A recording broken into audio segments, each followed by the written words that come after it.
All right, today we got our first snowfall. So we're gonna be working in the shop today. We're gonna take care of some old projects. We've got a knucklehead sidecar. So basically this video is not gonna be about how to fix a knucklehead sidecar. It's gonna be about if you can make these, you can pretty much fix anything, or if you can't weld or fabricate, then you can still make all these templates. So you basically look at what you got, make the template for the piece that you need, and you template the whole thing out. I have templates for the floor, for all the pieces on the bottom. There's a template that I built for the sides.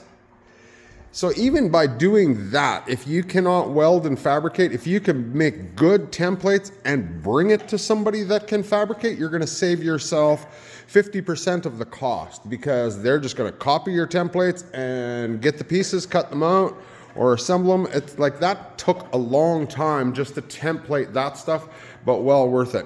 I'm piecing together a bunch of patch panels for a car, and I did the same thing as well.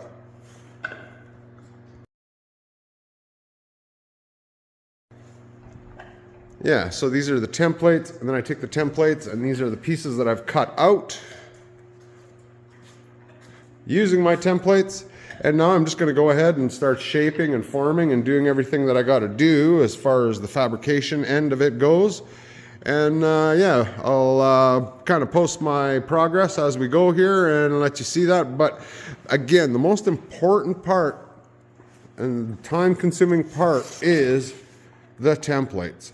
A lot of people try to figure out mathematical equations and get all their measurements and all that. That's fine, but on antique stuff, old stuff, custom stuff, you got to have templates. I can't say that. Arts and crafts is so important. If you enjoy doing arts and crafts, fabricating might be for you. So I'm gonna have at this, and if you guys want to stay along for the ride and see how it goes, I'm gonna get after it. All right, here we are, hour 900. Okay, so this is what I got to do. I'm making the floor. This is the sidecar turned upside down. I've made this plate. I've made that. You can see how I shaped it.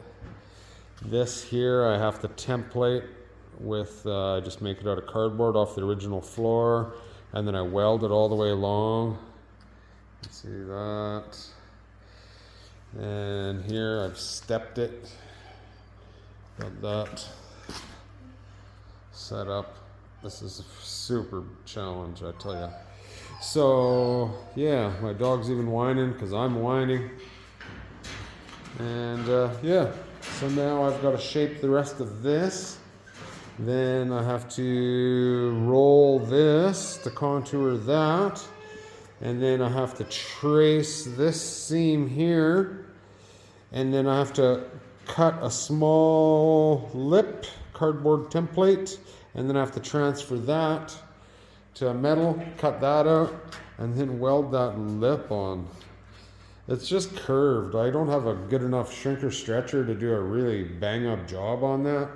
So I could have just folded it or broke it, but it's all round. It's just, yeah, I don't want it to look boxy. That's the nicest thing about a knucklehead sidecar. It's got nice shape, but that's because it's stamped. So I'm just trying to make it look like it has never been rebuilt, I guess. So I'm gonna keep going.